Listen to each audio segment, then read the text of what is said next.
Chapitre 2, grand 2, petit 2, sens de variation. Définition.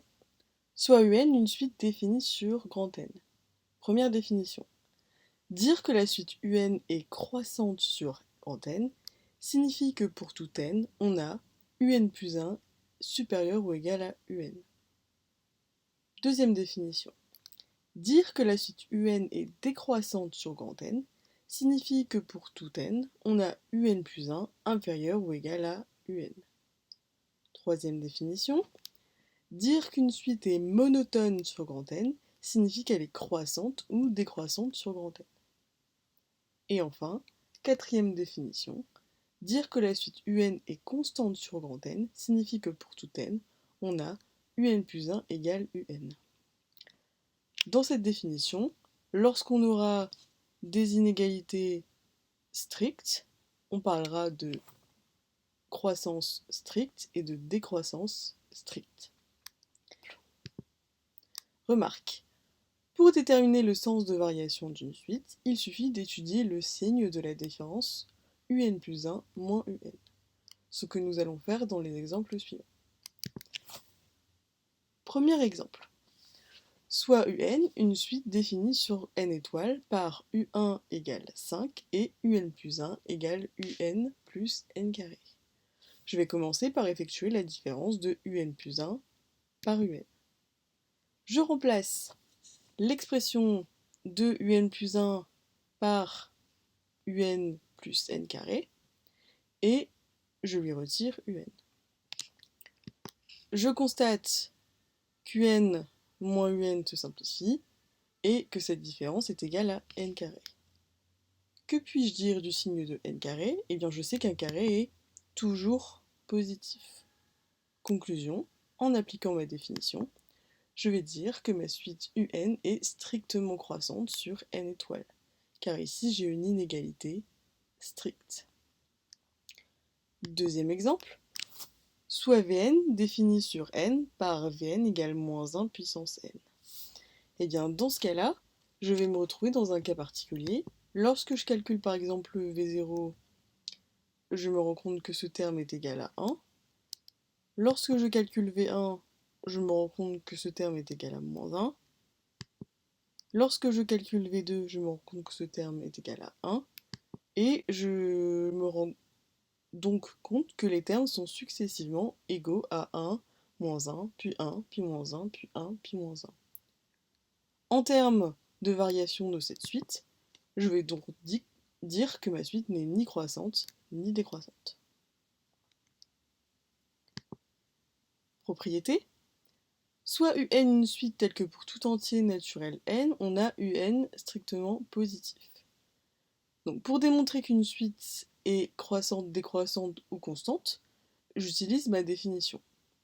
Dans certains cas particuliers, je vais travailler avec des suites qui ont donc pour terme général une valeur strictement positive. Dans ce cas-là, je vais pouvoir utiliser pour démontrer la croissance ou la décroissance de ma suite cette propriété. Cette propriété me dit que, premièrement, si pour tout entier naturel n, on a UN plus 1 sur UN supérieur strictement à 1, alors je vais avoir une suite croissante. Si pour tout entier naturel n, on a UN plus 1 sur UN qui est inférieur à 1, alors notre suite sera décroissante sur n. Et enfin, si pour tout entier naturel n, on a UN plus 1 sur UN qui est égal à 1, alors la suite UN est constante sur n. Donc dans le cas où j'ai une suite de termes généraux strictement positifs, je ne vais pas effectuer la différence entre UN plus 1 et UN, mais je vais effectuer le quotient entre UN plus 1 et UN et le comparer à 1. Exemple. Soit la suite UN définie sur grand N par UN égale 5 sur 2 puissance N. Ici, mon terme général est bien strictement positif. J'effectue donc le quotient entre UN plus 1 et UN. Au numérateur, j'indique donc l'expression de UN plus 1. Au dénominateur, j'indique l'expression de UN. J'ai donc une fraction diviser par une autre fraction, je me rappelle de mes règles de calcul entre deux fractions. Je sais que diviser par une fraction revient à multiplier par l'inverse de cette fraction, et c'est donc cette règle que je vais utiliser ici. Ceci est donc égal à 5 sur 2 puissance n plus 1, multiplié par l'inverse de mon dénominateur, soit ici 2 puissance n sur 5. Je me rends compte que j'ai un 5 au numérateur, un 5 au dénominateur, que je vais donc simplifier. Il me reste donc, après cette première simplification, 2 puissance n sur 2 puissance n plus 1. Mais je sais aussi que 2 puissance n plus 1, par mes règles de calcul sur les puissances, c'est égal à 2 puissance n fois 2. En faisant apparaître 2 puissance n fois 2 au numérateur, je fais également apparaître ici 2 puissance n en haut, 2 puissance n en bas, que je vais pouvoir simplifier. Le résultat final de ce quotient est donc égal à 1/2. Je n'oublie pas que pour conclure, je dois comparer ce résultat à 1. 1/2 est plus petit que 1, ce qui signifie donc que ma suite un est strictement décroissante sur n. Enfin, dernière propriété, dans le cas où je travaille avec une suite définie de façon explicite, donc soit un une suite définie sur n à l'aide d'une forme explicite, donc par un égale f de n, si je connais les variations de ma fonction, je vais pouvoir déterminer les variations de ma suite. C'est-à-dire que, première propriété, si la fonction f est croissante sur 0 plus l'infini, alors ma suite un sera croissante sur n. Deuxième propriété, si la fonction f est décroissante sur 0 plus l'infini, alors un est décroissante sur n.